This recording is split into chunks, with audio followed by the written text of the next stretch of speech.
హైదరాబాద్ దగ్గరలోని ముచ్చింతలకు వచ్చాం. అదిగో చూడండి, 125 అడుగుల ఎత్తున్నటువంటి రామానుజుల స్వామి విగ్రహం. ఆహా, ఎంత అద్భుతంగా ఉంది.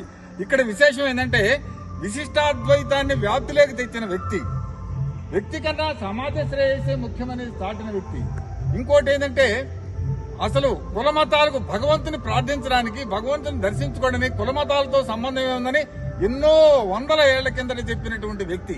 ఇటీవలనే స్వామివారి రామానుజాచార్యుల వారి 1008వ జయంతి ఉత్సవాలు జరుపుకున్నారు. అత్యంత అద్భుతంగా జరిపారు. ఇక్కడ ఏంటంటే మనకు ఈ రామానుజ స్వామి విగ్రహం ఇక్కడుంటే, తర్వాత 120 కేజీల బంగారుతో తయారు చేసినటువంటి రామానుజుల విగ్రహం లోపల ఉంది. ఆహా, అక్కడ పెట్టడం గాని, ఆ చుట్టుపక్కల వాతావరణం గాని ఎంత అద్భుతం అంటే అంత అత్యంత అద్భుతంగా ఉంది. ఇక్కడ ఇంకొక విశేషం ఏంటంటే మన దేశంలోని ప్రసిద్ధ వైష్ణవ క్షేత్రాలైనటువంటి 108 క్షేత్రాలు ఇక్కడ ఉన్నాయి. అక్కడ ఆ క్షేత్రాలు కూడా ఎలా ఉంటాయంటే, ముఖ్యంగా ఇప్పుడు తిరుమల ఉందనుకో, ఆ చిన్న గుడి అయినా కానీ తిరుమల మోడల్లో ఉంది.